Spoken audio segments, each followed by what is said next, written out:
magandang araw sa inyong lahat. Narito na naman ang ating panguse. Another day, another vlog. This is brought to you by Motor Trade. Alaga ka rito. Ayan, at nagsimula na nga kaming maghanap ng aming mga rekado. Sisimula natin sa mga kananoy. Riyan tayo bibili ng gata at kami napaghahagar na roon sa mga kauka. Tapos ay hayon, sinimula na ang pagbibiyak ng mga niyog. Rito rin pala matatagpuan ang legendary Balaw-Balaw. Hanapin nyo lang yan, si Mark Jan Halili. Just call him Long for short. Kaya na nga at simulan na nating tunghayan ang modern processing ng paggagata. Wow! Pagkatapos makayod ng mga niyog ay sisimula na yang ipitin gamit ang jack lifter, hydraulic pump. Alright!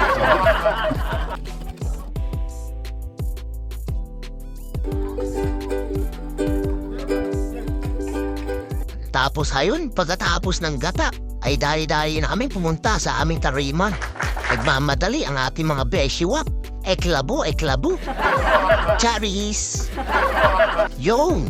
At noon nga kaming makarating ay sinimula na naming balat-balatan at tanggalan ng mga bulbul ang mga hipon. Wow. Aming napansin na bitin sa amin ang mga hipon na yan. Kaya kami nagrad-grad na ampalaya. Kaya sinimula na rin yan gayatin ni Big's Kitchen. Hari na nga at kami nagbayanihan na sa pag-asikaso ng hipon at para kami gabihin. Kabilang banda naman ay nagpaliab na at nagkahoy-kahoy na si Arabo. Ito na nga at sinimula na rin gayatin ng ating mga pangrekado. Kami nahirapan niya at gawa ng basa ang mga kahoy ng oras na yan. Ayan at magbabati na rin kami ng itlog. Inang! At sa oras nga na iyan, kinailangan na namin magpaypay at hindi kami makapagpaapoy. Ho! Hayo na nga at lumiyab na, nilagay na ang kawali at saka mantika. Sisimulan na natin maggisa ng bawang tapos ay sibuyas. Wow! At saka kamatis, alright? Tapos ayan, mekos-mekos na, insan. Ilalagay na rin natin ng kaunting hipon. Pagkatapos ay natusta na ang mga bawang sibuyas kamatis, ating ilalagay na ang 10 kilong ampalaya. Tapos hayo na ay sunod na ang paminta. Tapos ilalagay natin yan ng kaunting distilled water. Tapos ay sunod na natin ang pinagpigaan ng ulo ng mga hipon at saka itong mga miswa. Bihon pala.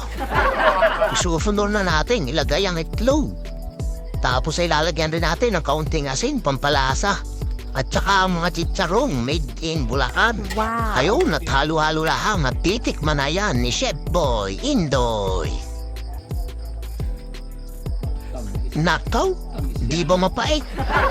Ayun na nga at nang matapos ang ating side dish ay sisimulan na natin ang ating main event. Pinakulan na namin ang gata tapos ay naisabay namin ang mga hipon. At hayon aming hinalulaan ng kaunti at ating papakulan yan ng mga 12 hours siguro. Nang matuyo-tuyo nga ng kaunti ay nailagay niya namin ang mga kamyas na galing sa kapitbahay. Tapos ay ilalagay na rin natin ang kakang gata. Itong kusi nga palang ito ay request ng isa sa ating mga followers from Kuwait. Ayaw niya po magpabanggit ng pangalan pero kami po ay nagpapasalamat sa napakabuti ninyong puso. Kahit kayo ay malayo. Hayo na nga at balik tayo sa ating pagluluto. Nailagay na namin riyan ng paminta, asin at saka kaunting asukal. Tapos ay lalagyan rin natin yan ng 2 sandok na suka. Hayan na magpapabalanse ng lasa ng ating ginatang hipon. Wow! Hayan nga pala ay aming pinatuyo-tuyo hanggang sa magtutong at magmantika. Hayo na nga at naluto na. Inang! Napakasarap! Tapos ay titikman na yan ni Gata Lord. Masarap ba? Ay siya, ating sisimulan ng hanguin ng mga yan. Naku po ay nakakapaglaway. Tapos ay babahog-bahogan mo pa ang pinagsalinan sa kawali. Nang! Wow! Sa wari kuya, agawan iyan. Tapos ay isasalang na rin natin at isasalin ang mga nalutong ampalaya. Hindi man yan terno ay laban na yan. Tapos ay sisilip-silipin na natin. Naku po! Panain!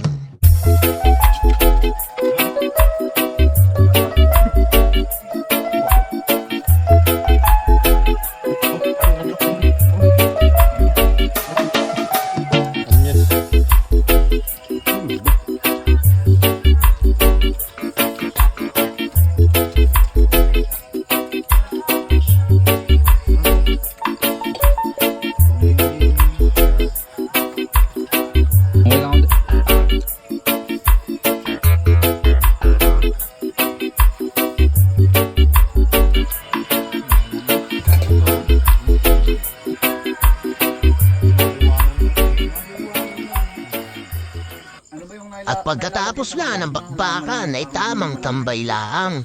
Kanya-kanyang kwentuhan at kasiyahan. Ano yun? Kita mo yun. Ay siya, see you on our next panguse. Laki lang. Bye-bye! Apat. Alright. Ako